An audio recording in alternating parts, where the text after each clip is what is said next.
Dan menurut Jokowi masalah ini perlu dibawa ke ranah hukum agar jelas.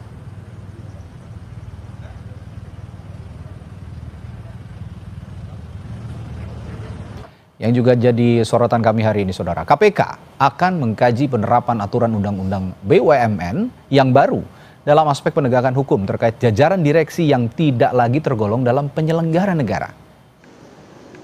Juru bicara KPK Tessa Mahardika menyatakan KPK akan mengkaji Undang-Undang BUMN dalam penindakan hukum terkait praktik korupsi di BUMN.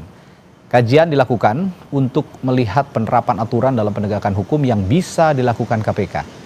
KPK juga akan memberikan masukan kepada pemerintah, termasuk Presiden Prabowo yang berkomitmen menutup celah korupsi dan kebocoran anggaran.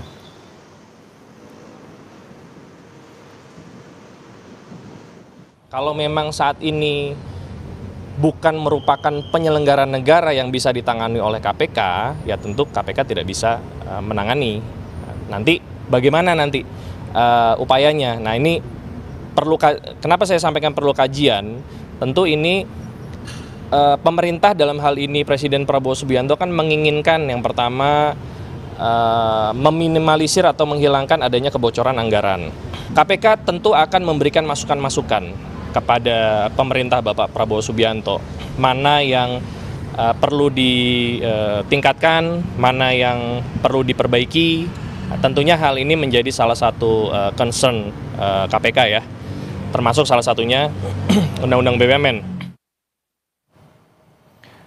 Presiden ke-7 Republik Indonesia Joko Widodo menanggapi soal Undang-Undang Nomor 1 Tahun 2025 tentang BUMN yang menyebut direksi maupun komisaris perusahaan plat merah itu bukan lagi penyelenggara negara seperti dalam aturan lama dan dinilai KPK tidak bisa lagi cawe-cawe menangani kasus dugaan korupsi di BUMN seperti selama ini.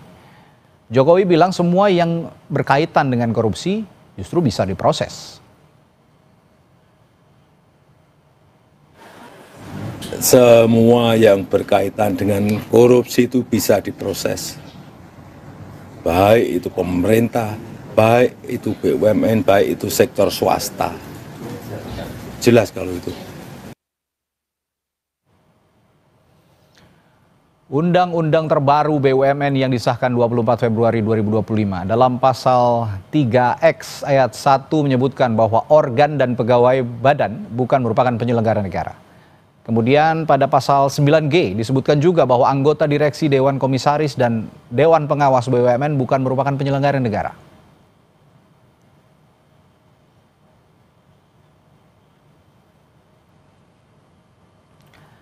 Dan sebenarnya Saudara, KPK selama ini sudah menangani sejumlah kasus korupsi di BUMN.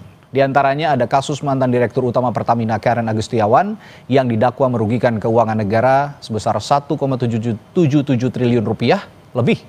Dan Karen divonis 9 tahun penjara dan denda setengah miliar rupiah dalam sidang di Pengadilan Tindak Pidana Korupsi pada Juni tahun lalu.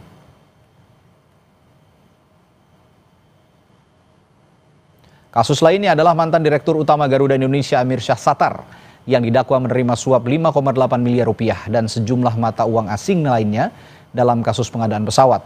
Amir Syah Satar divonis 8 tahun penjara dan uang pengganti 2,1 juta dolar Singapura.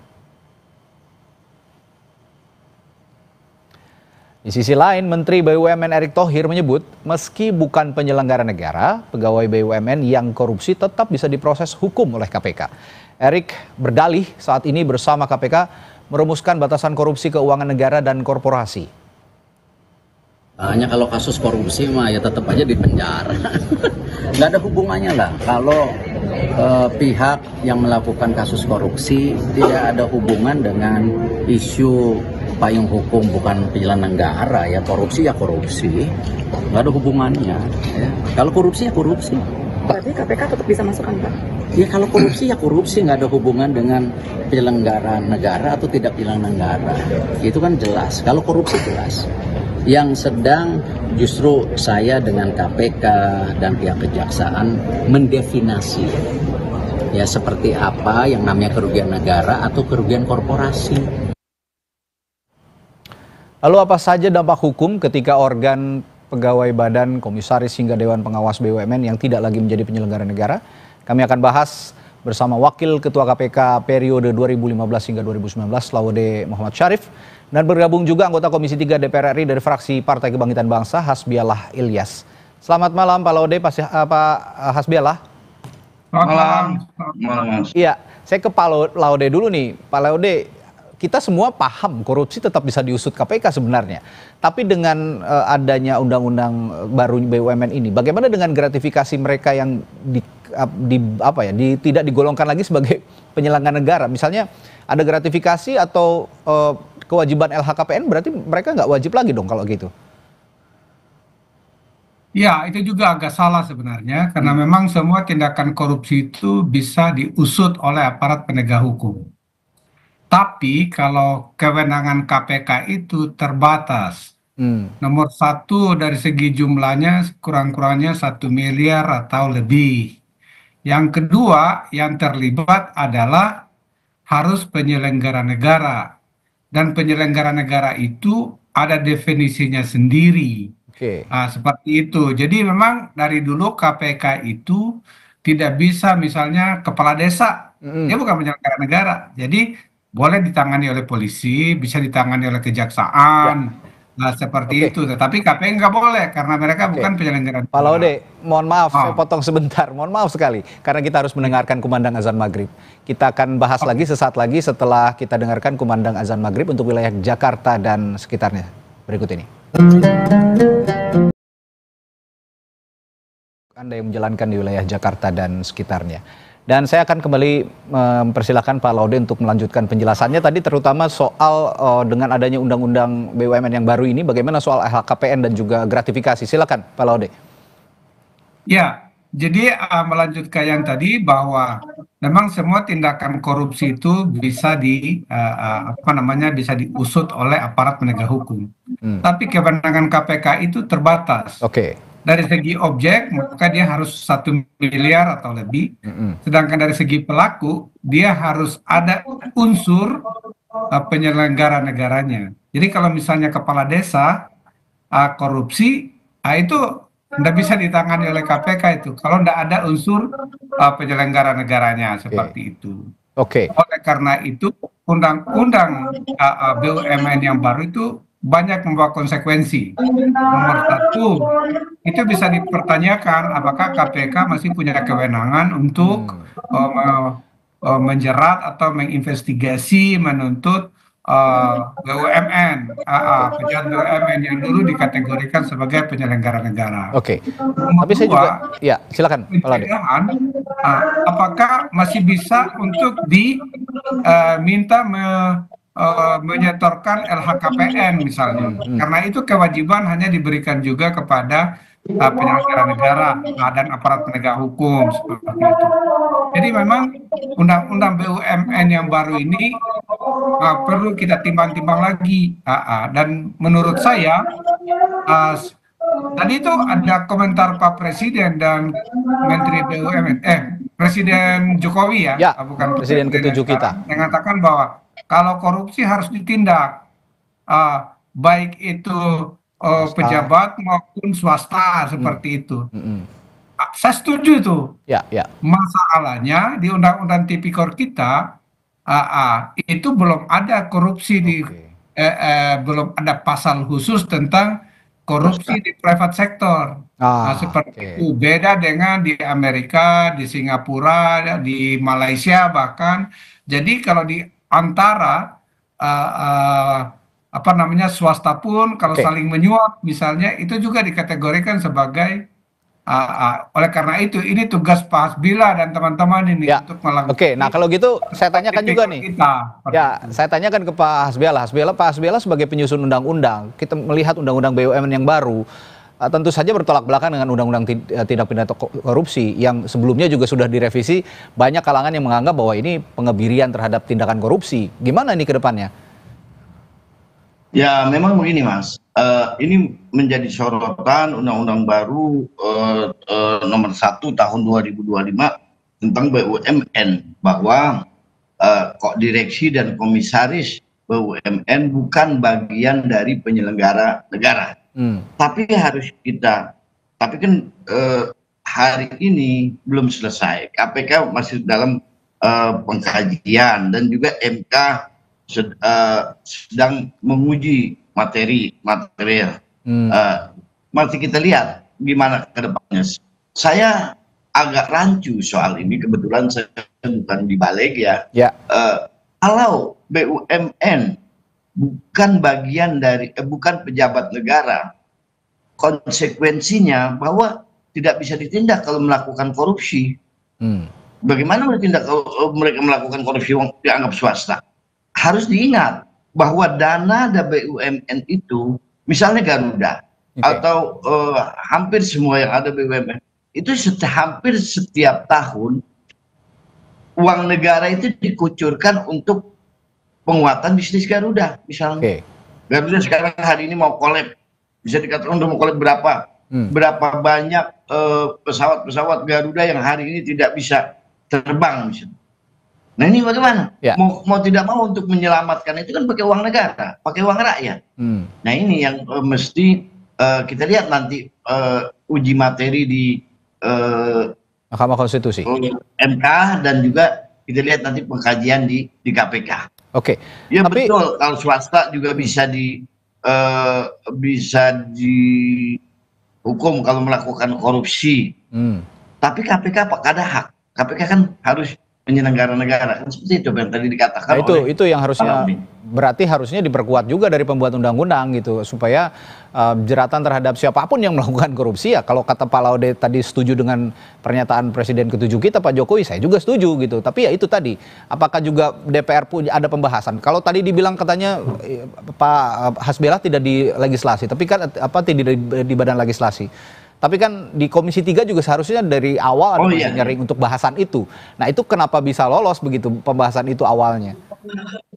Oh begini Mas, ini kan bukan hanya satu partai atau dua partai. PKB sendiri gimana? Harus kesepakatan bersama nanti. Nah ini juga kan belum selesai menurut saya. Masih ada uji materi di MK dan juga masih pengkajian di KPK. Kita lihat semua. Dan saya yakin kalau ini terjadi, bahwa jangan terjadi bahwa bukan komisaris dan direksi BUMN bukan pejabat negara. Yang saya takutkan, yang saya agak takutkan, KPK tidak bisa bertindak apa-apa. Dan hal ini kekhawatiran kita semua kalau itu memang. Ya, Pak Laude, saya juga ingin bertanya agak helikopter view sebenarnya. Berdasarkan pengalaman Anda yang pernah memimpin KPK juga, apakah revisi Undang-Undang BUMN ini merupakan kelanjutan dari upaya pelemahan KPK atau seperti apa? Apa yang terjadi? Karena pada tahun 2019 revisi Undang-Undang KPK juga dikatakan ini melemahkan upaya tindakan pemberantasan korupsi, Pak Laude. Ya, mungkin saya kurang tahu persis ya, tetapi saya ingin menjawab apa yang saya ketahui. Nomor satu, bahwa sebenarnya ini sudah diuji di Mahkamah Konstitusi pada tahun 2014. Apakah keuangan BUMN itu terpisah dari keuangan negara? Dalam putusannya dikatakan bahwa itu adalah keuangan BUMN adalah merupakan bagian dari kekayaan negara yang karena dia bersumber dari keuangan negara. Oleh karena itu maka sebenarnya undang-undang yang dibikin sekarang ini bertentangan dengan putusan Mahkamah Konstitusi. Kalau memang ada yang menguji materi di Mahkamah Konstitusi dan Mahkamah Konstitusi tidak berubah pemikirannya, harusnya undang-undang ini dibatalkan. Nomor dua, dari helikopter view saya, itu memang kita harus membedakannya. Bahwa BUMN karena dia berusaha, maka dia tidak selalu harus untung, dia boleh juga rugi. Tetapi yang saya pahami selama saya di KPK, kerugian negara yang dikenakan kepada pejabat BUMN itu misalnya itu selalu memang bukan bukan kegiatan bisnis yang yang sah. Contohnya ya Emir Satar Garuda waktu itu dia memang minta kickback dari Rolls Royce yang dikirim ke perusahaan Connaught International Limited. Ya. Jadi Garuda membeli mahal mesin pesawat, habis itu kelebihan bayar itu dikembalikan ke dia. Dan ini banyak terjadi di Krakatau Steel. Jadi banyak anggota BUMN bilang, wah ini kalau bagaimana dengan business judgment rule seperti itu? Boleh harusnya seperti itu, tetapi yang ditangani KPK yang mengakibatkan kerugian keuangan negara dan kerugian perekonomian negara pasal 2 pasal 3 Undang-Undang Tipikor pasti bukan proses bisnis yang benar. Bisnisnya, ya. Bukan proses bisnis Tapi yang benar. apapun Karena yang selalu menimbulkan- ada suap, selalu ada Ya, kickback, ada suap. sehingga menimbulkan kerugian. Betul, Oleh kerugian karena itu itu negara. saya pikir agak keterlaluan kalau seandainya Undang-Undang BUMN ini menghilangkan, seakan-akan ingin menjauhkan diri atau memisahkan diri dari rezim itu agar tidak bisa disentuh oleh KPK. Nah, kalau gitu saya terakhir ke Pak Hasbiala. Pasti Anda sebagai anggota parlemen, solusi dan komitmen politik untuk supaya hal ini, jadi kita juga tidak bisa mengandalkan putusan MK juga, tapi kan DPR juga sebagai pembentuk undang-undang punya tanggung jawab yang sama untuk bisa memunculkan solusi dan komitmen politik. Bagaimana, Pak Hasbiala? Solusinya begini, menurut saya BUMN harus bersih dulu. Misalnya hari ini, contoh Garuda dibanding perusahaan swasta, misalnya salah satu perusahaan swasta, penerbangan swasta, selalu untung. Kenapa Garuda rugi? Kecuali BUMN sudah bersih dari korupsi, tidak masalah undang-undang ini diterapkan. Makanya kita membutuhkan yang namanya MK, undang-undang materi uji materi di MK. Seperti itu. Kalau hari ini saya agak pesimis ya. Berarti memang kesimpulannya undang-undang BUMN yang sekarang ini ya mengesampingkan undang-undang KPK yang sebenarnya sudah on the track begitu ya. Siapapun ya, tadi kata Pak Jokowi sebagai presiden ke-7 kita sebelumnya pernah juga memimpin negara ini 2 periode, bahwa siapapun apapun kalau memang ada tindak pidana korupsi harus dijerat begitu, tidak terkecuali BUMN. Ini yang harus kita perbaiki sama-sama. Begitu ya kurang lebih Pak. Tapi pondasi hukum yang dikatakan oleh Pak Jokowi itu betul. Tapi pondasi hukumnya sudah ada atau belum? Nah itu kalau memang. Ya, itu yang penting. Saya mohon maaf menjelas sedikit. Ya, itu silakan. bahwa Terakhir Pak Laude. Pak Presiden Prabowo juga kemarin berpidato bahwa akan memberantas korupsi. Ya, itu komitmen pemerintah. Ya, itu komitmen pemerintah. Oleh karena itu undang-undang ini seakan-akan kayak anomali. Nah, kalau mau sebenarnya komitmen pemerintah, nomor 1 kita memiliki undang-undang perampasan aset. Nomor 2 kita memiliki revisi undang-undang Tipikor untuk memasukkan misalnya korupsi di sektor swasta, menyuap publik asing, illicit enrichment dan lain sebagainya. Sehingga bisa kita lengkap sebagai dasar hukum. Jadi semoga ini harapan Pak Ilyas ini jangan sampai anomali lah ya. Kalau memang komitmen pemerintah kemarin ingin memberantas korupsi, lalu juga ingin mencegah kebocoran anggaran, ya komitmennya harus benar-benar diwujudkan, tidak malah jadi anomali seperti sekarang, mengubah undang-undang BUMN yang mana anggota BUMN ataupun direksi tidak menjadi penyelenggara negara. Itu kan sangat bertolak belakang dengan misi yang sudah dicanangkan oleh pemerintah. Baik, terima kasih, semoga ada solusi dalam waktu dekat. Pak Laude dan juga Pak Hasbiala telah berbagi perspektifnya malam hari ini. Terima kasih, sampai jumpa lagi Bapak-Bapak. Terima kasih. Ya Pak Laude, terima kasih. Selamat malam. Saudara, Prabowo Subianto, Presiden Republik Indonesia